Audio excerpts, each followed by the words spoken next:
I noticed the umpires salute you as well.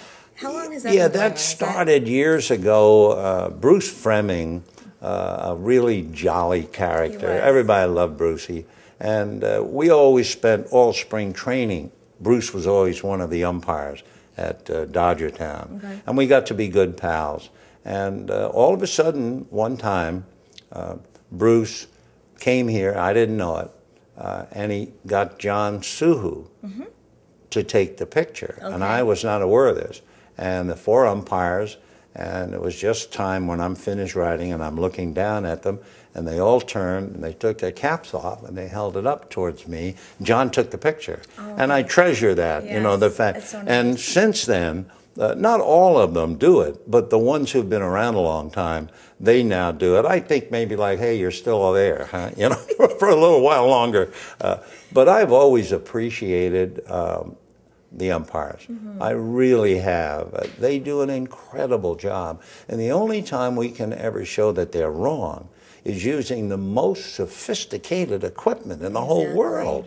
And that, to me, is really a tribute to them more than anything else. How do you feel about that, about instant replay? I like it. Yeah. I like the idea of getting it right. Right, absolutely. I mean, I understand about balls and strikes, because that's awfully close.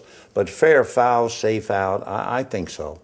However, if you go to safer out, you'd stop the game 25 times. Yeah. That wouldn't be any fun either. No. So I think home run, fair foul, that's enough. But I do like that, yeah. Yeah, especially since we get to see it over and over and over again anyway. Sure. So it's kind of... And it shows you sometimes. The other night it was hysterical. Pat Burrell playing left field, and somebody hit a home run right down the line for us, hit the foul pole, and it kicked off into foul ground. And Burrell's pointing, serious, foul ball. Not realizing when you hit the foul pole, it's a home run. Yeah, exactly. And here's a veteran outfielder who's been in the big leagues a long time, who's not sure of the rule. Well, that shows you how important it is for the men in blue. You know. Absolutely. You know, you've called so many games World Series. How do you keep it going during a losing season or when things are...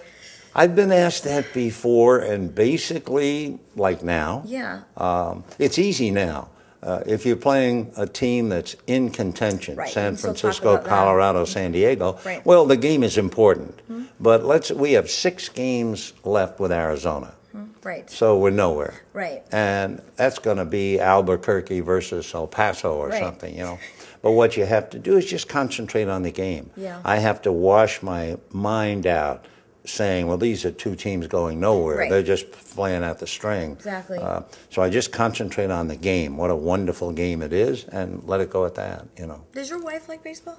She really likes it, but she doesn't like to sit alone in the stands or, you know, and she certainly doesn't come at 2:30 in the afternoon for a 7 o'clock game. Exactly. But she watches. Oh, yeah, she'll watch, and I'll come home and she'll make some remarks about the players or me. Yeah. You know, I don't like what you said, or, you know, you were tongue twisting or whatever. You know, it's my critic, but she's great. Yeah. She's terrific. Now, what do you like to do for fun when you're not doing this or during the off season? Well, I like to play golf. Okay.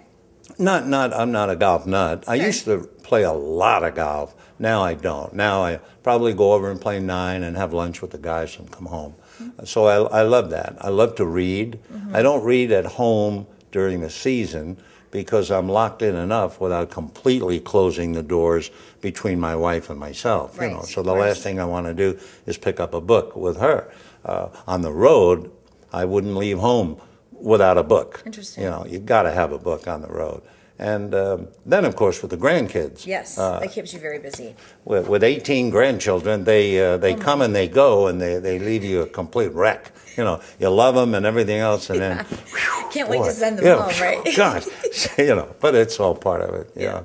You shared a story with me, we'll kind of end on this, about your time during the catch game between the Cowboys and the 49ers, and you said it was such a great game, unless, of course, you were a Cowboy fan then, and it wasn't such a great game. Oh, sure. But you said that was the game you decided that was a great game to end on football. Do you think you would know that for baseball, too? Maybe it was just a moment? Or no, it was, you know, when I was doing the network, I was doing everything. Yeah. I was doing the Dodgers. I was doing a full golf schedule. Right. I was doing a full NFL schedule. And I was also doing like a CBS spectacular, you know, those sports shows Saturday afternoon, the ABC Wide World of Sports. When did you sleep?